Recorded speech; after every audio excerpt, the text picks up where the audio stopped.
Welcome to BangkokPost.com. The opposition seized government headquarters following clashes between protesters and security forces, leaving 68 people dead nationwide.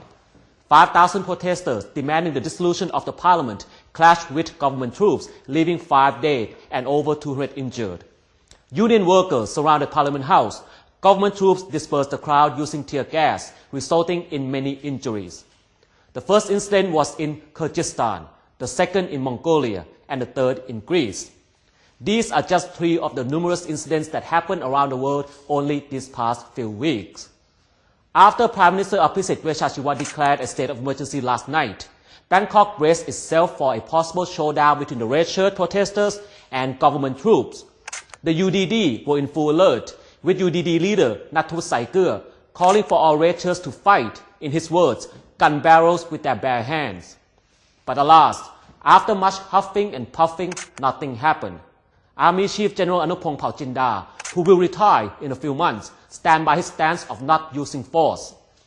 It must also be said that in Thailand, governments come and go, but the military will always be here, running things, and so the government and the military may not always have the same agenda.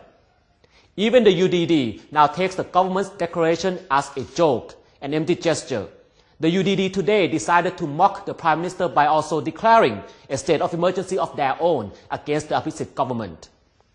Prime Minister Abhisit Vejjajiva today cancelled his trips to an ASEAN summit in Vietnam and to a nuclear summit in the United States over Songkran. The Songkran holidays is just around the corner, and we all remember well what happened last year. The current situation in Bangkok is perhaps frustrating, annoying, and even downright ridiculous, but perhaps, given the 3 examples I have mentioned earlier, perhaps we should all be thankful that, other than some minor scuffles, violence has so far been avoided. So far. Because regardless of which side we are on, there are many children, women, and old people at the UDD rally, both in Ratchabasong district and at Pan Phra Bridge. The question then is, why are they there? You may answer that question for yourself. If there is violence, it could never be a victory for any one side. For who will take the responsibilities for the lives of these children, women, and old people? This is Vonamishaka reporting.